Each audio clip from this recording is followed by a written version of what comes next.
Paragraph 7 तक हो गया था, आज पैराग्राफ 8 होगा। ठीक है, चलिए सब लोग रेडी हैं? Are you ready for paragraph 8? Are you ready for paragraph 8?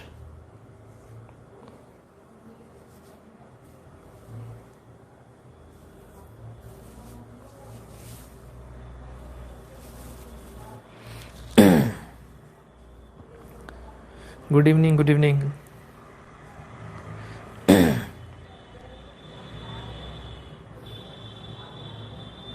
चलिए शुरू करते हैं पैराग्राफ 8। सुनिए क्या है पैराग्राफ 8 में। They saw that kings are their swords, sword मतलब होता है तलवार, were inferior to the sword of Athis. उन्होंने देखा कि राजाओं और उनकी तलवार नैतिकता की तलवार के आगे बेकार है। सुनिए क्या है।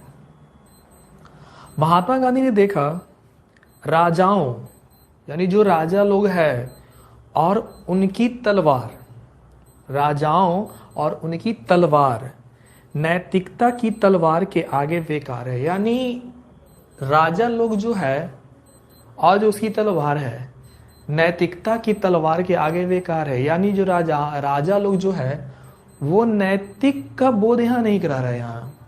ठीक है, मैंने नैतिकता के तलवार के आगे क्या है उनका, बेकार है।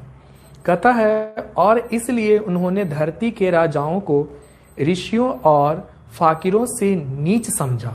सुनिए क्या है। क्योंकि जो राजा था, मतलब यहाँ कहने का अर्थ है जिससे कि आप लोग एक पढ़े होंगे समाजवाद साम्राज्यवाद 10th क्लास में, हिस्ट्री का 2nd चैप्टर है। ठीक है, समाजवाद और साम्राज्यवाद। जैसे एक होता है समाज के लिए और एक हुआ कि नहीं पहले खुद के लिए कर रहा है और बचा खुचा तो जनता के लिए कर रहा है। तो यानी यही जो राजा लोग था मतलब खुद के लिए, ठीक है, खुद के लिए कर रहा है ये। तो यहां इन्होंने कहा है धरती के जो भी राजाओं हैं, राजाओं को ऋषियों और फकीरों से भी क्या है, नीच समझा। कि अगर कोई ऋषि है या चलो फकीर भी क्यों ना हो, लेकिन राजा क्या है, उससे भी क्या है, नीच है। राजा ऐसा होना चाहिए जो प्रजा को देखे। ठीक है, अब जो राजा है और अगर प्रजा को देखेगा ही नहीं तो वो क्या है, एक नीच है वो। तो इन्होंने क्या है, राजाओं को ऋषियों और फकीरों से भी क्या है, नीच समझा। ठीक है, कहता है एक ऐसी राष्ट्रीय संविधान जो दूसरों से सीखने के बजाय सिखाने में सक्षम हो। कहता है एक ऐसी संविधान जो दूसरों से सीखने के बजाय सिखाने में सक्षम हो। कि जो संविधान ये ऐसा होना चाहिए जो मतलब कि सीखने नहीं सिखाने में सक्षम हो। कि संविधान से सीखे नहीं हम लोग, कि किसी को सिखाएं हम लोग संविधान से। कि संविधान से सीखे नहीं सिखाएं, सिखाने में सक्षम हो, ऐसा संविधान हो। मतलब इसका कहने का अर्थ ये है कि कुछ ऐसा चीज हो जिससे हम सीखें नहीं, वो चीज से हम सबको सिखाएं, तो वो चीज हो सकता है। ठीक है, आगे। इस देश में अदालत, वकील और डॉक्टर थे, आज भी हैं, पहले भी थे। यानी ये जो देश हमारा है, इंडिया हमारा, यानी जो भारत देश है, इस देश में यानी कह रहा है भारत देश में अदालत भी था, वकील भी था और डॉक्टर भी थे। अदालत भी थे, वकील भी थे और डॉक्टर भी थे, लेकिन वे सभी सीमा के भीतर थे। यानी कहने का अर्थ ये है, सीमा के भीतर कहने का अर्थ है सब राजाओं के गुलाम, सब एक सीमा के दायरे में रह करके का। जैसे कि आप लोग मूवी वगैरह देखते हैं, कि आप लोग मूवी वगैरह में ये चीज आप लोग देखते हैं, जरूर देखते होंगे आप। ये मूवी में आप लोग ये देखते हैं कि सब मतलब कि खरीद लेता है, जज हो वकील हो सबको खरीद लिया है। तो उसी चीज का यहाँ पर मानिए तो यहाँ बताया जा रहा है कि लेकिन सभी क्या है, सीमा के क्या थे, भीतर थे। ठीक है, हर कोई जानता था कि ये व्यवसाय विशेष रूप से श्रेष्ठ नहीं है। अगर ये व्यवसाय है अदालत, वकील और डॉक्टर के, अगर ये व्यवसाय है तो कहता है कि ये व्यवसाय विशेष रूप से श्रेष्ठ नहीं थे, यानी अच्छा नहीं था। ये जो व्यवसाय था ये अच्छा नहीं था। ठीक है, इसके अलावा ये वकील और डॉक्टर लोगों को लूटते नहीं थे, वे लोगों पे आश्रित समझे जाते थे, ना कि उनके स्वामी। सुनिए कहने का क्या अर्थ है। कहता है इसके अलावा सुनो क्या है, ये वकील और डॉक्टर को लोगों को लूटते नहीं थे। कहने का ये जो राजा लोग है, जो भी वकील है या डॉक्टर है, उसको लूटता नहीं था। ये नहीं समझना कि हाँ कि जो वकील है और डॉक्टर है उसको लूट रहा है, नहीं, लूटता नहीं था। तो क्या लूटते नहीं थे, वे लोगों पे आश्रित समझे जाते थे, आश्रित था उस पे। अगर मान लीजिए कि कोई अगर क्रिमिनल भी है, तो मान लीजिए वकील है, तो क्या वकील को वो लूट लेता है? नहीं, वो वकील को लूटता नहीं, बल्कि वकील ही उसको लेता है, लूटता है। तो यहाँ कहने का अर्थ क्या है कि मतलब कि वो लूटता नहीं था। तो कहता क्या था, वे लोग उस पर आश्रित थे कि वो है तो हम हैं। क्रिमिनल लोग क्या है कि अगर चलो मान लो कि अगर कोई क्राइम किया है, तो क्या यहाँ क्या है कि मतलब कि उस पर आश्रित है कि ये वकील हमको बचाएगा, ये डॉक्टर हमको बचाएगा। ठीक है, ठीक है, ना कि उनके स्वामी। अब स्वामी नहीं मतलब कि चलो उस पर आश्रित है, लेकिन हाँ स्वामी नहीं यहाँ होगा। ठीक है, आगे सुनिएगा। न्याय संगत निष्पक्ष था, साधारण नियम अदालतों से बचने के लिए था, इसमें लोगों को लुभाने के लिए कोई व्यवस्था नहीं थी।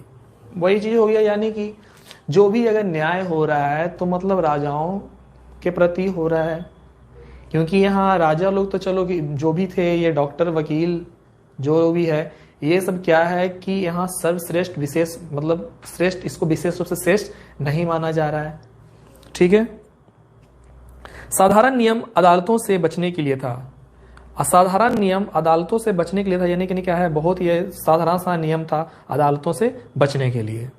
ठीक है, इसमें लोगों को लुभाने के लिए कोई व्यवस्था, लोगों को लुभाने के लिए भी इसमें क्या है, कोई व्यवस्था ऐसी नहीं थी जिससे लोगों को लुभाया जा सके। ठीक है, बीच बीच में कुछ मीनिंग हम पूछते हैं, आप लोग मीनिंग टाइप कीजिएगा। सबसे पहले तलवार, तलवार का क्या होता है? स्वर्ण ऐसे होता है, आप लोग टाइप करेंगे। तलवार का क्या होगा? तलवार का इंग्लिश लिखें, इस पैराग्राफ में है, इसलिए मैं यहाँ पर कुछ जो पैराग्राफ में इस मीनिंग है जो लगेगा मैं यहाँ पे पूछ लूंगा आपसे। तलवार का बोलिएगा।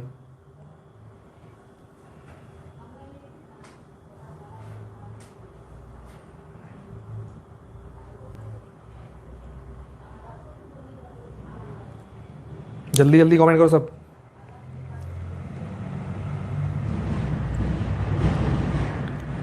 SWORD, अच्छा बहुत सारे लोग ऊपर के बैठने के लिए आए हो क्या? कमेंट करो फास्ट।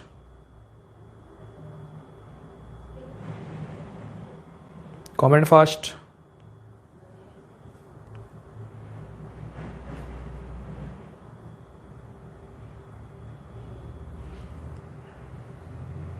चलिए, स्वर्ड बिल्कुल सही लिखा हुआ है।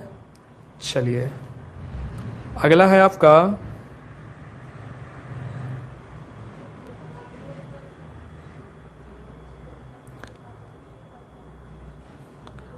प्रोफेशन।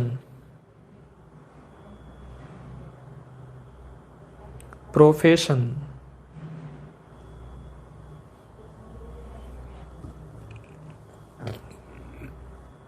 प्रोफेशन यानी व्यवसाय हो सकता है। प्रोफेशन मतलब प्रोफेशन, प्रोफेसर नहीं बोले, प्रोफेशन।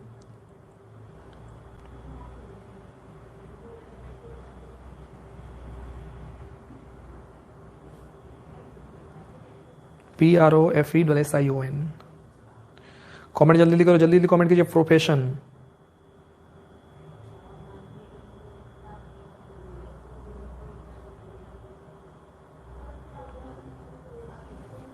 दीनानाथ कुमार गलत है बेटा, परफेक्शन क्या लिख रहे हो? मैंने बोला प्रोफेशन लिखता है, परफेक्शन।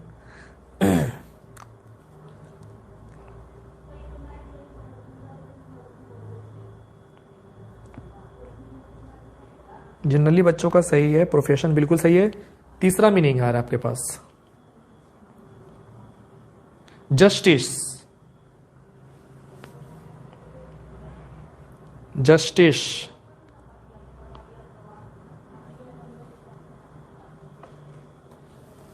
मतलब न्याय, जस्टिस बिल्कुल सही है। चांदनी कुमारी, निशा कुमारी, रविंद्र कुमार, सृष्टि शिखा, मनीष सिन्हा, प्रियरानी, श्वेता कुमारी, संजय कुमार, पल्लवी कुमारी। एक साथ दो दो बच्चा पढ़ रहा है यहाँ। हम भगवा वाले हैं, सुभाष कुमार, मोहम्मद अली, गोलू कुमार, श्वेता भारती, दीनानाथ कुमार, मनीष सरगावा, सुशील कुमार, डॉली गुप्ता, सपना कुमारी, सौरभ कुमार। बहुत बढ़िया, बहुत बढ़िया। चलिए, जनरली सबका सही है। अगला है डिपेंडेंट, यानी आश्रित। डिपेंडेंट, आश्रित। वही कोई किताब देख करके मत टाइप करना। डिपेंडेंट,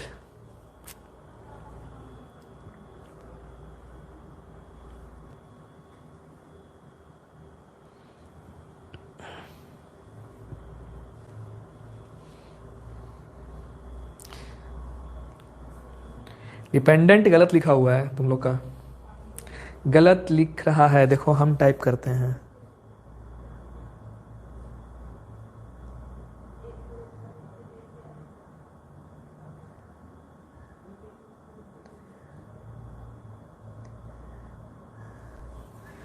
क्या कर रहे हो तुम लोग? डिपेंडेंट नहीं बोले हैं, मैं डिपेंडेंट बोले हैं हम। तुम लोग डिपेंडेंट लिख रहा है। डिपेंडेंट नहीं होता, डिपेंडेंट होता है। आश्रित गलत लिखा हुआ है। देखो मैंने टाइप किया है ना, तो स्क्रीनशॉट ले लेना। चलो बहुत हुआ, आगे सुनते हैं। यह बुराई भी सिर्फ राजधानियों और उसके आसपास देखी जा सकती थी। ये जो बुराई था, यानी जो भी था राजाओं के पक्ष में जो भी फैसला होता था, न्याय होता था, राजाओं के पक्ष में जस्टिस होता था, तो ये क्या, यह बुराई भी सिर्फ राजधानियों और उसके आसपास देखी जा सकती थी। कि पूरी जो राजधानी था उसमें और जो आसपास का जो भी इलाका है, सब जगह ये बुराई क्या थी, देखी जाती थी। ठीक है। कहता है आम लोग स्वतंत्र रूप से रहते और अपना कृषि व्यवसाय किया करते, वो घर की जिंदगी का सच्चा आनंद लिया करते थे। ये जो आम लोग थे, यानी साधारण लोग जो थे, स्वतंत्र रूप से रहते थे। स्वतंत्र रूप से, जो आम लोग हैं स्वतंत्र रूप से रहते थे और अपना कृषि व्यवसाय करते थे। ठीक है। कृषि व्यवसाय यानी उन लोग का, जो आम लोग थे, जो साधारण लोग थे, उनका व्यवसाय क्या था, तो कृषि था। क्या कोई बच्चे कृषि का इंग्लिश ट्रांसलेट कर सकते हैं? तो करें। कृषि का क्या होगा, कमेंट करेंगे आप लोग।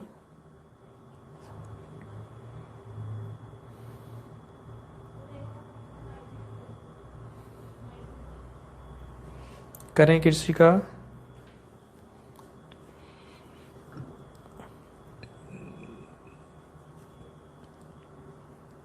एग्रीकल्चर, बिल्कुल सही, बिल्कुल सही लिख टाइप कर रहे हो। एग्रीकल्चर गलत स्पेलिंग मत लिखना, सही लिखना, सही से टाइप करना। Agriculture, agriculture. अरे फार्मिंग कहाँ से होगा, एग्रीकल्चरल कहाँ से होगा? एग्रीकल्चर मतलब होता है कृषि प्रधान ना होता है जी। एग्रीकल्चरल नहीं होगा, गलत है। एग्रीकल्चरल मतलब होता है कृषि प्रधान। नहीं सुना है? India is an agricultural country. कृषि प्रधान होता है। एग्रीकल्चर जो भी टाइप कर रहे हो गलत है। एग्रीकल्चर होता है, ना कि एग्रीकल्चरल। एग्रीकल्चरल जो भी लिख रहे हो, कौन कौन लिख रहा है? एग्रीकल्चर लिखा है। अरे बेटा डिलीट, वाह वाह वाह। अरे यार देखो डिलीट मार रहा है। अरे बेटा डिलीट भी करोगे ना तो यहाँ देख लेंगे हम, क्यों टेंशन ले रहे हो? इतना होशियार, 12th क्लास में इतना होशियार है, तो बताओ वो आगे जाएगा तो कितना होशियार हो जाएगा। बढ़िया है। चलिए सुनिए। तो मैंने क्या बताया कि जो साधारण लोग थे वो मतलब क्या है कि कृषि व्यवसाय में लगे हुए थे, मतलब कि स्वतंत्र रूप से रहते थे और कृषि व्यवसाय किया करते थे। वो घर की जिंदगी का सच्चा आनंद लिया करते थे। ठीक है, तो सबसे पहले ये बताइएगा कि आनंद लेना, आनंद लेना का मतलब, आनंद लेना का इंग्लिश क्या होगा? टाइप करेंगे आप लोग, आनंद लेना, आनंद लेना, खुशी मनाना।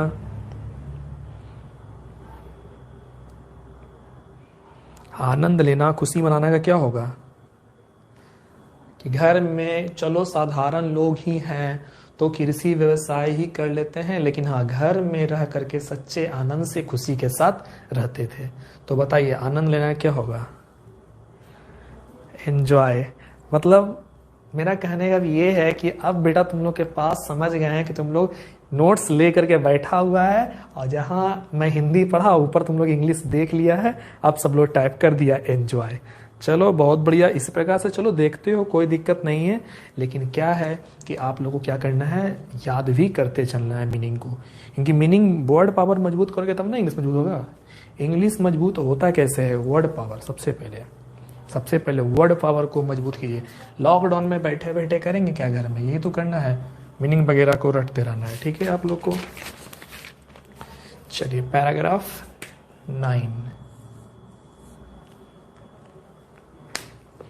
चलिए पैराग्राफ 9 शुरू करते हैं। सुनिए क्या है।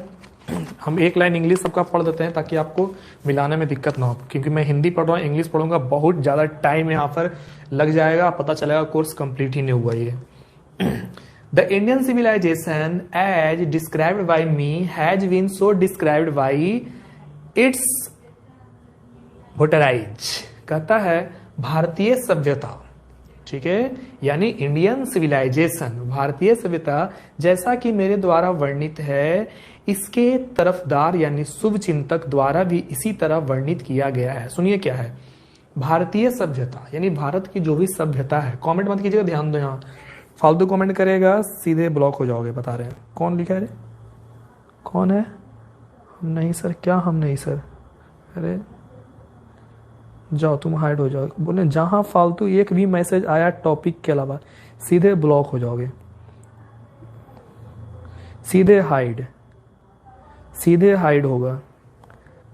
चलो और कोई एक भी अगर कमेंट अगर आया वैसा सीधे hide user on this channel.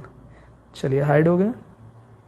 एक भी कमेंट वैसा नहीं आना चाहिए। जो टॉपिक मैंने कमेंट करने बोला बस वही आना चाहिए।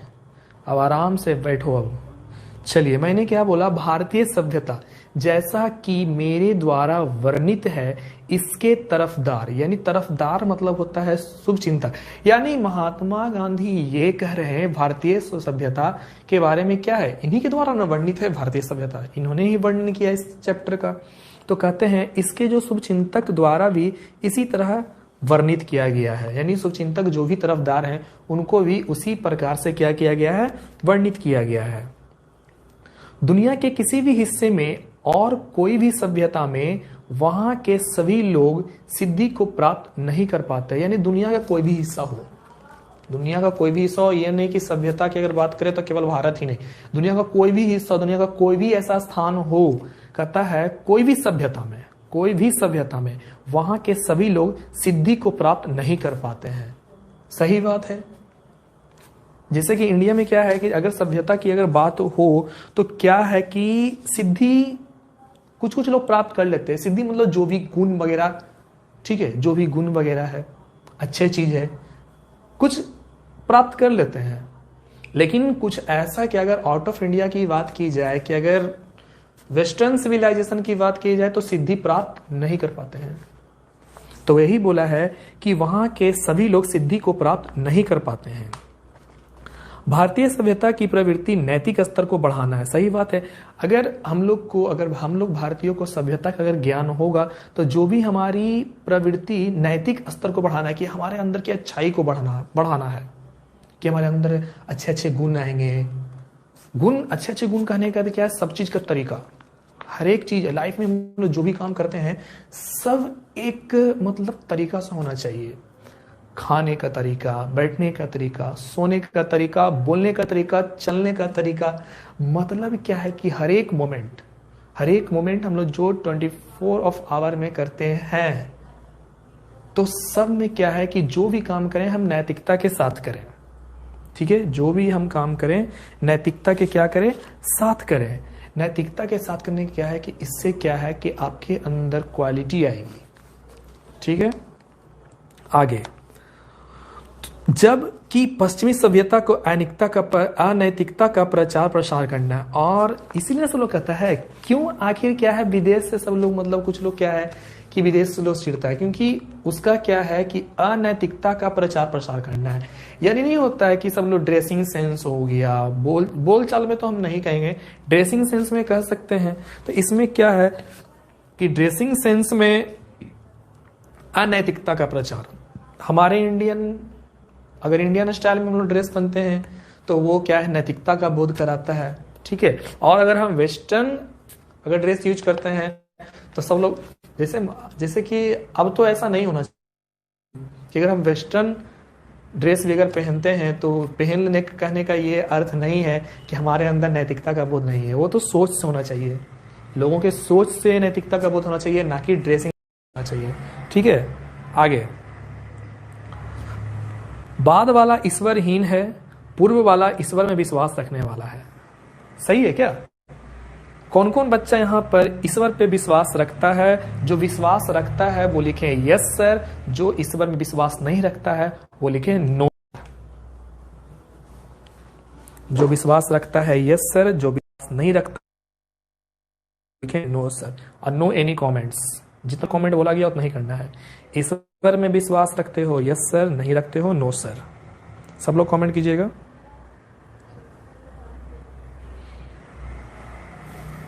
मैं भी करता हूं यस, मैं भी करता हूं इसलिए मैं भी करता हूं, इसलिए मैं भी यस बोल रहा हूं। ठीक है, मैं भी करता हूं।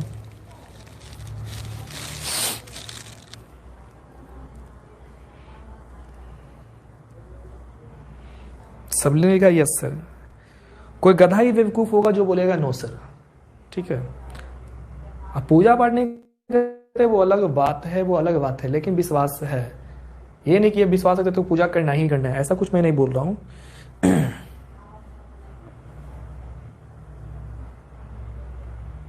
जरूर विश्वास हो या ना हो, विश्वास रखना चाहिए। ठीक है, सब बड़े बड़े, अब प्रधानमंत्री ही सोचिए कि अब इस पर विश्वास रखते हैं तो हम लोग भी रखना चाहिए ना। राम मंदिर में जाकर के उन्होंने पहला ईंट उन्होंने ही लगाया, तो सोचिए कि जब वो रख सकते हैं सब विश्वास तो हम लोग भी रख सकते हैं। पूरा इंडिया रख रहा है तो हम लोग को भी रखना चाहिए, इस पर विश्वास रखना चाहिए, बिल्कुल रखना चाहिए विश्वास।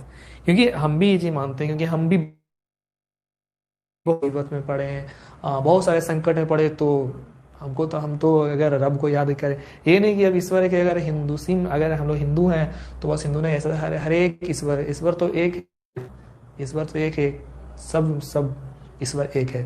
ठीक है, ये नहीं कि बस सब हिंदू हैं तो बस हिंदू को ही मानना, सब चीज मेरा क्या है, हम मतलब कि मुस्लिम को भी मान लेंगे, पंजाबी को भी मान लेंगे, ठीक है, क्रिश्चियन को भी मान लेंगे, जो भी है सबको, क्योंकि ईश्वर क्या है, एक है। क्या सही बोला ना मैंने? हाँ या ना? क्या मैंने सही बोला? ईश्वर एक है, हाँ या ना?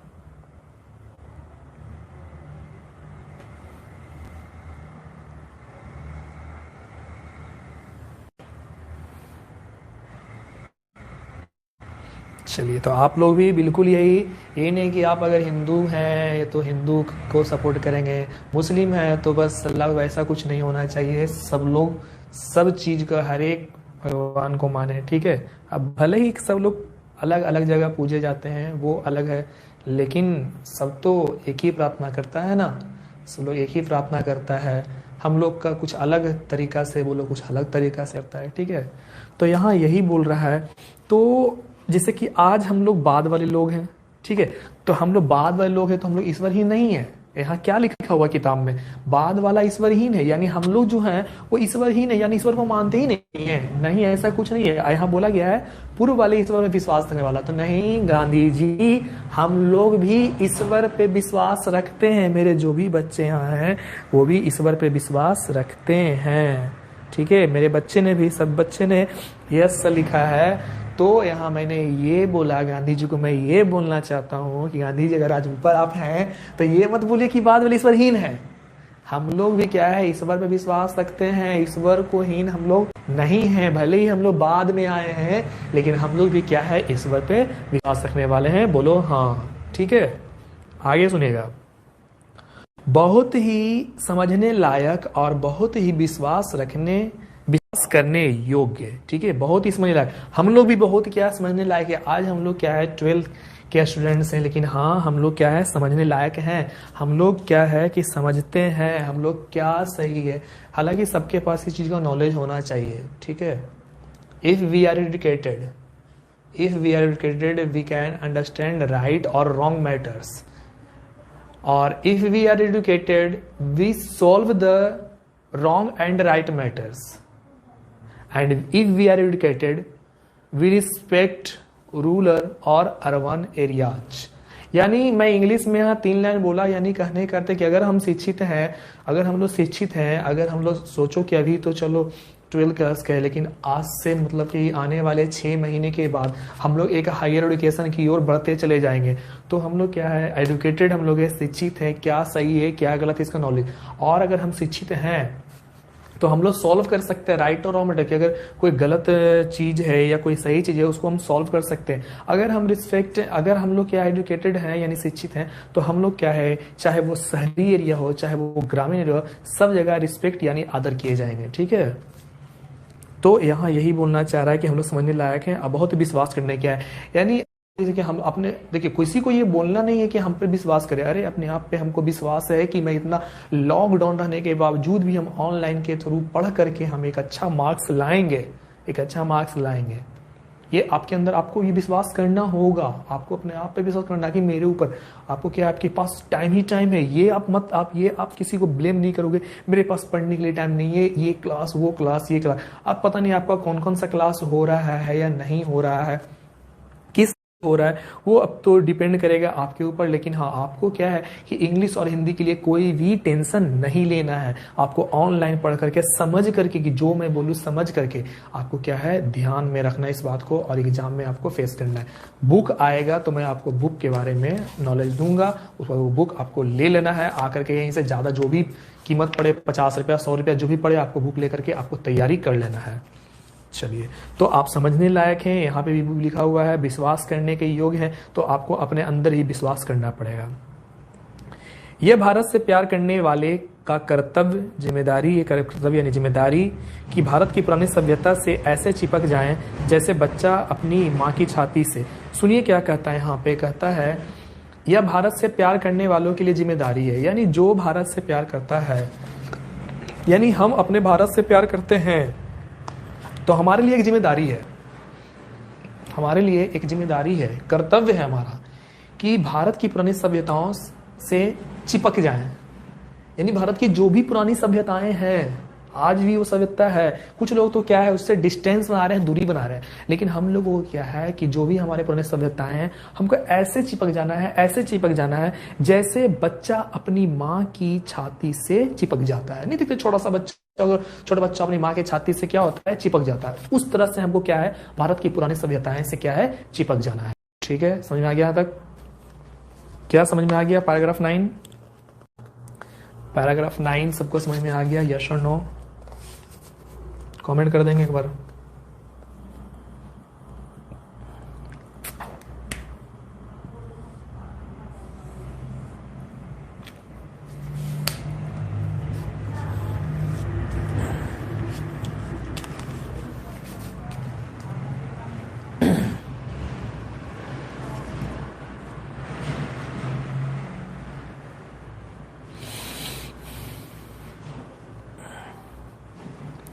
Paragraph 10. I am no hater of the West. I am thankful to the West for many a thing I have learned from Western literature. सुनिए क्या है, मैं पश्चिमों का निंदक नहीं हूँ। मतलब कि ये मत सोचिएगा कि मैं पश्चिमों को नफरत कर रहा हूँ, ऐसा कुछ नहीं होना चाहिए। आप लोग का किसी की भी कोई सभ्यता हो, आपको क्या है उसके खिलाफ हेट नहीं रखना है, किसी भी चीज़ से आपको नफरत नहीं करना है। कहीं वो देखिए कोई लोग जैसे होता है, लड़कों में हो या लड़कियों में हो, किसी को देख करके उसके खिलाफ उससे नफरत, ये ऐसा नहीं होना चाहिए। अब जो उसका जैसे कि आप फ्रीडम हो, आप आज़ाद हो, आप कुछ भी कर सकते हो, लेकिन हाँ, जो भी कुछ कर सकते हैं कानून के दायरे में रह करके। अगर आप कानून के दायरे से बाहर आएंगे तो आपको जेल जाना पड़े, आपको पनिशमेंट भी मिल सकता है। तो यहाँ मतलब कहने का अर्थ ये है कि ये कह रहे हैं, I am no hater of the west, मैं पश्चिमों का निंदक नहीं हूँ, मैं पश्चिमों का आभारी हूँ। सोचो क्या कह रहे हैं ये, कि मैं पश्चिमों का आभारी हूँ। अच्छा, पश्चिमी का आभारी हैं, हेटर नहीं है, आभारी हैं, कि उनकी साहित्य से बहुत कुछ सीखा। यानी क्या है, पश्चिमों के साहित्य से कुछ सीखा।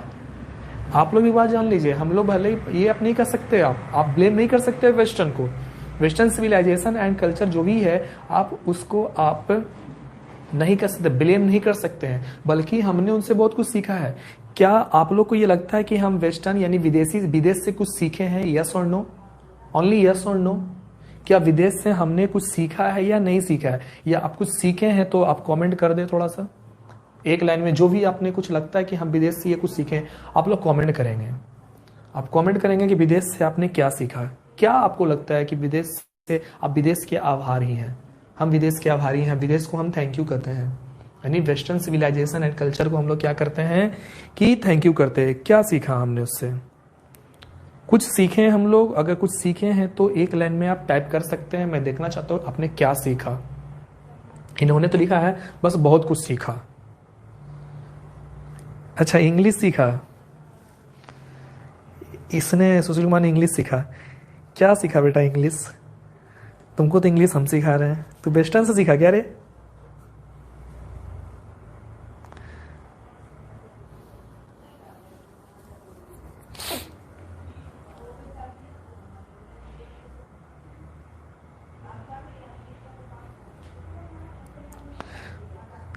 बस एक बच्चा सीखा विदेश वेस्टर्न से, बाकी सब लोग क्या है, अबोध मूरत बैठे हुए हो।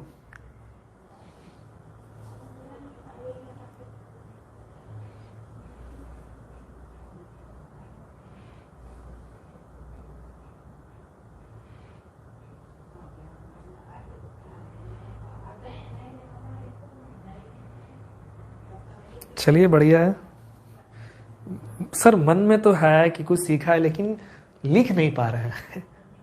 क्या यही प्रॉब्लम हो रहा है क्या, कि सर लिख नहीं पा रहे हैं? कैसे एक्सप्लेन करें लिख करके सर? एक लाइन में एक्सप्लेन नहीं हो पा रहा है ना, यही ना चीज़।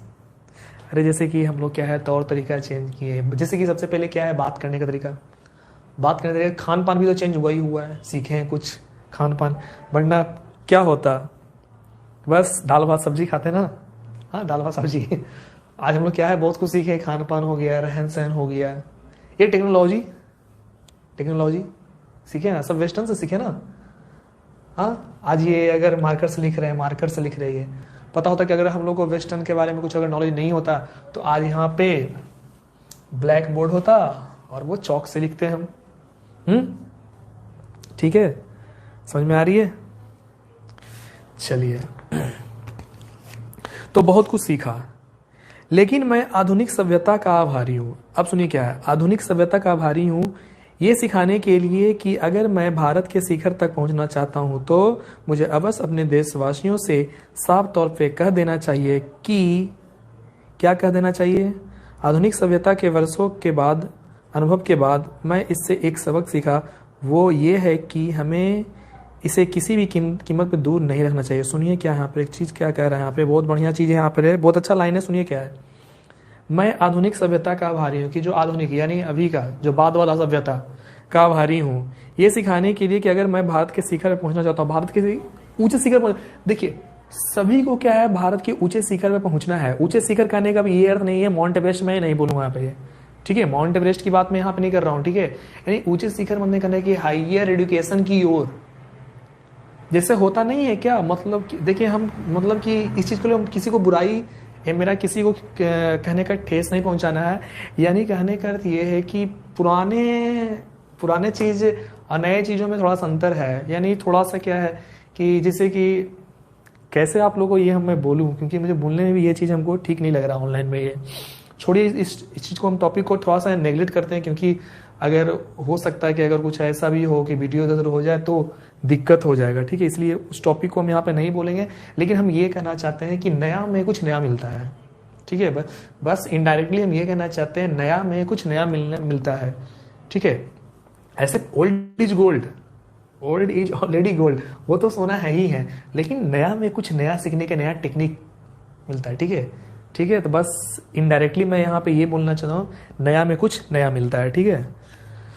तो मुझे अब बस अपने देशवासियों को साफ तौर से कह देना चाहिए, अरे गांधी जी ही बोल दिए हैं, आधुनिक के बारे में बोल दिए, तो मैं भी यहाँ बोल दिया इस बात को यहाँ पे, ठीक है। मुझे अब बस अपने देशवासियों से साफ तौर से कह देना चाहिए कि क्या कहना चाहिए, साफ तौर से गांधी जी कह रहे हैं, आधुनिक सभ्यता के वर्षों के अनुभव के बाद मैंने इससे एक सबक सीखा, वो ये कि हमें इसे किसी भी कीमत पे दूर रखना चाहिए। सुनिए क्या कह रहा है, देखिए सबसे पहले क्या है कि अगर कह रहा है कि सबक ये सीखा है, जिसे आधुनिक सभ्यता में भी कुछ मतलब कि रॉन्ग चीज है, तो उससे हमको दूर रहना है। और आधुनिक सभ्यता में अगर हम चलो अपना सभ्यता चेंज किए हैं, आधुनिक सभ्यता की बात कर रहे हैं, तो अगर लगता है कि उससे चलो वो ठीक है, तब तो उसको रखेंगे। लेकिन अगर उससे लग रहा है कि नहीं कुछ गलत हो रहा है, तब तो उससे क्या हम लोग कह रहे हैं कि उससे हम दूर हो जाएंगे, ठीक है। ये था paragraph 10।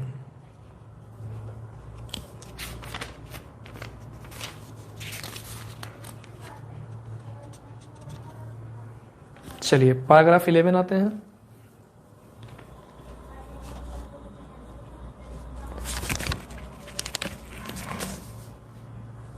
Paragraph 11, what is modern civilization? It is worship of the material. आधुनिक सभ्यता क्या है? यह संसाधन की पूजा है। सुनिए क्या है, कहता है आधुनिक सभ्यता, अभी मैंने बात करी थी आधुनिक सभ्यता की, बार बार मैं बात कर रहा था आधुनिक सभ्यता आधुनिक सभ्यता। तो अब चलिए इस चीज को समझिए क्या है आधुनिक सभ्यता क्या है। यह संसाधन की पूजा है। संसाधन की क्या है? संसाधन आप लोग समझते हो, आप लोग ज्योग्राफी में पढ़े होंगे संसाधन, ज्योग्राफी में आपने पढ़ा होगा संसाधन। तो संसाधन को मैं छोटा सा परिभाषा आपको देता हूं, मानव जीवन में उपयोग आने वाली सभी वस्तुएं संसाधन है, ठीक है। संसाधन का मैंने परिभाषा यहां दिया है कि मानव जीवन में, यानी हम लोग के जीवन में, मानव जीवन में उपयोग आने वाली, कि मानव जीवन में अगर कोई वस्तु अगर उपयोग में आ रहा है, सभी वस्तुएं संसाधन है। क्या ये बोर्ड संसाधन है? यस सर, यूज में आ रहा है। क्या ये बुक संसाधन है? यस सर, यूज में आ रहा है। क्या ये माइक संसाधन में? यस सर, यूज में आ रहा है।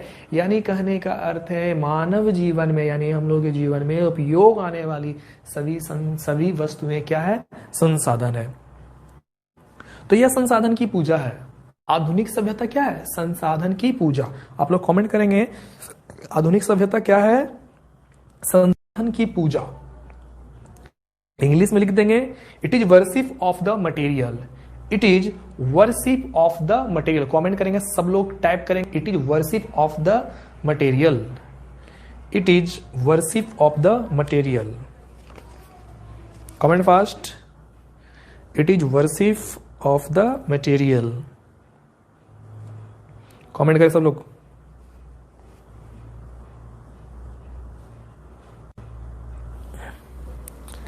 It is worship of the material.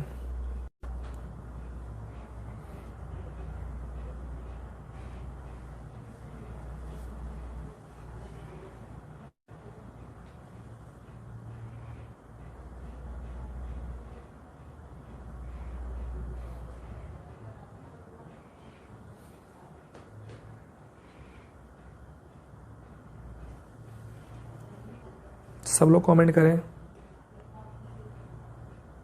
It is worship of the material. यह संसाधन की पूजा है। क्यों मैंने टाइप करवाया इसको? यानी इससे क्वेश्चन आ सकता है what is modern civilization? It is worship of the material. याद रखेंगे सब लोग।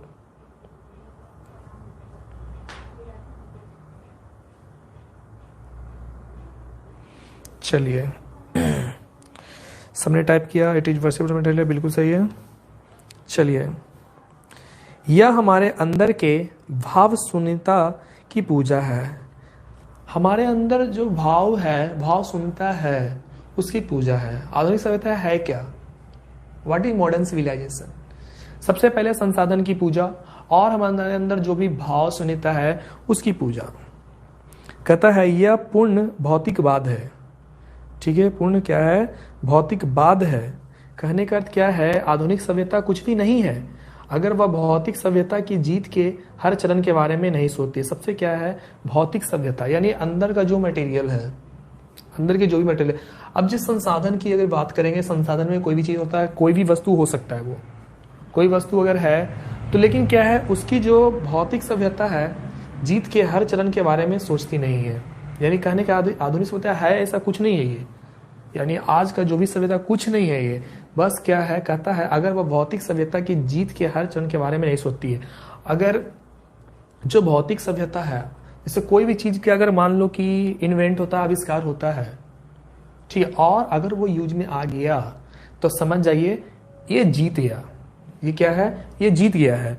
लेकिन अगर क्या है कि अगर वो यूज में नहीं, जैसे कि बहुत सा चीज होता है कि इन्वेंट होता है और पता चलता है कि वो रोस्ट जाता है, यानी बेकार हो जाता है। ठीक है, तो आधुनिक सभ्यता यानी आज के सभ्यताओं के बारे में भी गांधी जी ने क्या बोला है कि आभारी है। हम आधुनिक सभ्यता के बारे में आभारी, क्योंकि आज आप लोग जा रहे हैं जिस तरह से टेक्नोलॉजी बहुत ही फास्ट भाग रहा है, बहुत से नए नए चीजें का आविष्कार हो रहा है, जो चीज हम लोग के पास नहीं था वो चीज हम लोग के पास आ रहे हैं। तो क्या है कि भौतिक सभ्यता की जीत है। भौतिक सभ्यता की क्या है? ये जीत है। तो यही अगर जीत है तो यही आधुनिक सभ्यता है। यानी कह रहा है भौतिक सभ्यता की जीत ही आधुनिक सभ्यता है। ठीक है, कि भौतिक सभ्यता की जीत ही क्या है? आधुनिक सभ्यता है। और आधुनिक सभ्यता में ऐसा कुछ नहीं है, बस इसमें संसाधन को ऐड किया गया है।